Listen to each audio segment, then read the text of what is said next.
బిర్యానీ పెడతానని మోసం చేశాడు, ఉన్న పలావు పోయింది, ఇప్పుడు బిర్యానీ కూడా పోయింది అని చెప్పి ఈరోజు ప్రతి ఇంట్లో కూడా చర్చనీయాంశం జరుగుతూ ఉంది. ఈరోజు నిజంగానే ప్రతి ఇంట్లో కూడా పోలికను చూస్తూ ఉన్నారు. ఆ రోజు ఇదే రాష్ట్రం, ఇదే బడ్జెట్, ఇదే పరిస్థితుల్లో అప్పుడు ఇంకా దారుణమైన పరిస్థితులు, కోవిడ్ వచ్చి 2 సంవత్సరాలు అతి దారుణమైన పరిస్థితులు ఉన్నప్పటికీ కూడా ఎప్పుడూ కూడా ప్రభుత్వ కష్టాలను ఎప్పుడూ ప్రజలకు చూపించి ఎప్పుడూ కూడా పథకాలను ఎగరగొట్టాలి అని చెప్పి ఏ రోజు మన ప్రభుత్వం ఎప్పుడు ఆలోచన చేయలే. మన కష్టాలు ఎన్నున్నా కూడా ముఖంలో చిక్కటి చిరునవ్వే మెయింటైన్ చేశాం. ప్రజలకు మాత్రం చెప్పిన ప్రతి మంచి కూడా చేసి చూపించిన ప్రభుత్వం మనది. కానీ ఎప్పుడైతే మనం ఓడిపోయినామో, ఎప్పుడైతే చంద్రబాబు నాయుడు గారి పాలన ప్రజలు మళ్ళీ తిరిగి చూశారో అప్పుడు తేడా కనిపిస్తూ ఉంది. జగన్ వల్ల మంచి జరిగింది, జగన్ ఎలా చేయగలిగినాడు, చంద్రబాబు నాయుడు ఎందుకు చేయలేకపోతా ఉన్నాడు, చంద్రబాబు నాయుడు అంత అబద్ధాలోడు, మోసం చేసేవాడు ప్రపంచ చరిత్రలో ఎవడు ఉండడు అని కూడా చెప్తా ఉన్నారు. ఒకవైపున ఉన్న పథకాలన్నీ రద్దయిపోయాయి, మరోవైపున ఈయన చెప్పిన సూపర్ 6లు సూపర్ 7లు అన్నీ మోసాల కింద తేలిపోయాయి.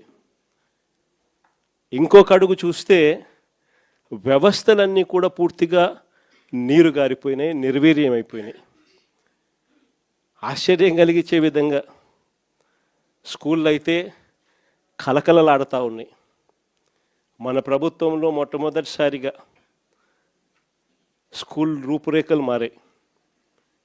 దశాబ్దాలుగా ఎవడు కూడా పట్టించుకునే పరిస్థితి నుంచి స్కూళ్ళ రూపురేఖలు మారి ప్రైవేట్ వాళ్ళు కూడా గవర్నమెంట్ స్కూళ్ళతో పోటీ పడే పరిస్థితి ఎప్పుడు వచ్చింది అని అంటే అది కేవలం మన 5 సంవత్సరాల పరిపాలనలో మాత్రమే జరిగింది.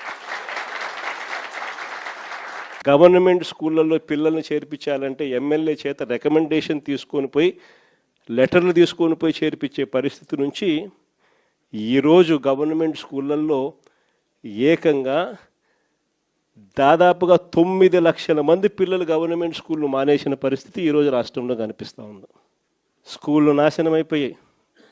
పెద్ద చదువులు చదువుతూ ఉన్న పిల్లలు ఫీజు రీయింబర్స్మెంట్ లేక 8 క్వార్టర్స్, జనవరి, ఫిబ్రవరి, మార్చికి సంబంధించిన క్వార్టర్ మామూలుగా ఏప్రిల్లో వెరిఫై చేసి మేలో ఫీజు రీయింబర్స్మెంట్ ఇచ్చేసేయాలి.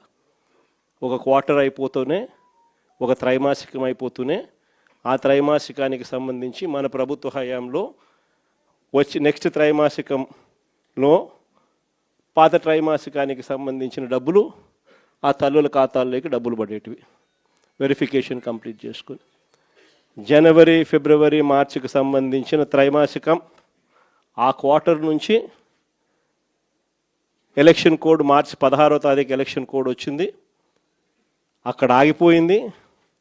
అంతే, అక్కడ నుంచి ఈ నిన్న డిసెంబర్కు ఏకంగా 8 క్వార్టర్స్. ఒక్కొక్క క్వార్టర్కు పిల్లలకు ఫీజు రీయింబర్స్మెంట్ కింద 700 కోట్లు ఒక్కొక్క క్వార్టర్కు త్రైమాసికానికి డబ్బులు ఇవ్వాల్సి వస్తే 8 క్వార్టర్స్ అంటే 8 × 7 5,600 కోట్లకు గాను కేవలం 700 కోట్లు ఇచ్చినారు. 4,900 కోట్లు బకాయి. వసతి దీవెన కింద ప్రతి జనవరిలో 1,100 కోట్లు పిల్లలకు బోర్డింగ్ అండ్ లాడ్జింగ్ ఖర్చుల కోసం, ఇంజనీరింగ్ చదివే పిల్లలకు, ఇటువంటి చదువులకు డిగ్రీ చదివే పిల్లలకు ప్రతి సంవత్సరం, ఇంజనీరింగ్ చదివే పిల్లలకైతే 20,000, పాలిటెక్నిక్ చదివే పిల్లలకు 15,000, ఐటీఐ చదివే పిల్లలకు 10,000, ఇలా ప్రతి సంవత్సరం కూడా క్రమం తప్పకుండా ఏప్రిల్ మాసంలో ప్రతి సంవత్సరంలో 1,100 కోట్లు మన ప్రభుత్వం జమ చేసేది. ఈ ప్రభుత్వం వచ్చింది ఏప్రిల్ 2024, ఏప్రిల్ 2025 2,200 కోట్లు బకాయిలు. ఈరోజు పిల్లలు చదువులు మానేసి ఫీజులు కట్టలేక పిల్లలు చదువులు మానేస్తూ ఉన్న పరిస్థితులు, తల్లిదండ్రులు ఇబ్బందులు పడుతూ ఉన్న పరిస్థితులు, చదువుల రంగం పూర్తిగా నాశనం అయిపోయి ఆంధ్ర రాష్ట్రంలో చదవాలి అని అంటే అప్పుల పాలయ్యే పరిస్థితిలోకి ఈరోజు రాష్ట్రంలో మన పిల్లలు కనపడతా ఉన్నారు. వైద్య రంగం గురించి నేను చెప్పాల్సిన పనుల ఆరోగ్యశ్రీ అనేది తెరమరుగైపోయింది. ఏకంగా నెలకు 300 కోట్ల రూపాయలు ఖర్చు అవుతుంది ఆ పథకానికి. ప్రతి పేదవాడికి, ప్రతి మధ్యతరగతి వారికి ఏకంగా 25 లక్షల దాకా ఉచితంగా పేదవాడికి వైద్యం అందించే పరిస్థితి మన ప్రభుత్వం. 3300 ప్రొసీజర్లకు విస్తరించి 25 లక్షల దాకా ఉచితంగా పేదవాడికి వైద్యం అందిస్తూ, పేద మధ్యతరగతి వారికి వైద్యం అందిస్తూ మన ప్రభుత్వ హయాంలో ఆరోగ్యశ్రీని నాన్న ఈ లెవెల్లోకి తీసుకొస్తే మనం ఈ లెవెల్లోకి తీసుకుని పోయి నడిపించినాం. ఈ రోజుకి దాదాపుగా 20 నెలలు, 20 నెలలు ఇంటూ 300 కోట్లు అంటే దాదాపుగా 6000 కోట్లు. ఈ రోజుకి కూడా బకాయిలు ఎంత ఉన్నాయంటే 4000 కోట్లు పైచులకు ఈ రోజుకి కూడా బకాయిలు. నెట్వర్క్ హాస్పిటల్ బోర్డులు తిప్పేశాయి, పేషెంట్లను మేము చూడము అని చెప్పేస్తూ ఉన్నారు. ఈరోజు ఆరోగ్యశ్రీ అనేది హాస్పిటల్లో కనపడని పరిస్థితుల్లోకి చంద్రబాబు నాయుడు ప్రభుత్వంలో జరుగుతూ ఉంది.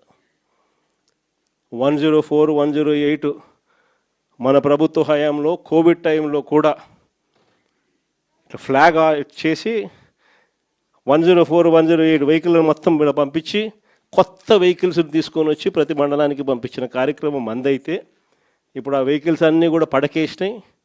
తెలుగుదేశం పార్టీకి సంబంధించిన డాక్టర్ లివింగ్ హెడ్ అంటే ఎవడో కేవలం 5 కోట్ల రూపాయలు కూడా లేనోడు 104, 108 వాహనాలు కాంట్రాక్ట్ ఇచ్చినారు. పూర్తిగా బండ్లన్నీ పడుకున్నాయి, స్కాములు చేసినారు. పూర్తిగా బండ్లు రాక ఈరోజు 104, 108కి ఫోన్ చేస్తే 2 గంటల తర్వాత వస్తామని చెప్తున్నారు. 108కి ఫోన్ చేస్తే ఆరోగ్యశ్రీ అనేది పూర్తిగా పడకేసింది. వైద్యం అన్నది పేదవాడికి అందకుండా పోయే పరిస్థితిలోకి వచ్చింది. గవర్నమెంట్ ల్యాండు, గవర్నమెంట్ బిల్డింగులు, పనిచేసే స్టాఫ్ గవర్నమెంట్ స్టాఫ్, జీతాలు ఇచ్చేది గవర్నమెంటు, స్కాములు చేస్తూ ప్రైవేట్ వాళ్ళకి ఇస్తున్నాడు. ఉట్టి జీతాలకే ఆ మెడికల్ కాలేజీలలో సంవత్సరానికి నెలకు 5 కోట్ల రూపాయలు ఒక్కొక్క కాలేజీలో అవుతుంది. సంవత్సరానికి 60 కోట్లు, 2 ఏళ్ళకు 120 కోట్లు గవర్నమెంట్ మెడికల్ కాలేజు ప్రైవేట్ వాళ్ళకి ఇచ్చి చంద్రబాబు నాయుడు 120 కోట్లు వాళ్ళకి ఎన్నికిస్తాడంట. ఇది ఎక్కడైనా మీరు విన్నారా? గవర్నమెంట్ది ల్యాండు, గవర్నమెంట్ది బిల్డింగులు, గవర్నమెంట్ స్టాఫు, జీతాలు ఇచ్చేది గవర్నమెంటు, నడిపేదేమో ప్రైవేటు, లాభాలేమో ప్రైవేటు కంట. ఇట్లాంటి దారుణమైన స్కాములు చేస్తే మేము అధికారంలోకి వచ్చినాక 2 నెలల్లో బొక్కలు వేస్తానని చెప్పిన.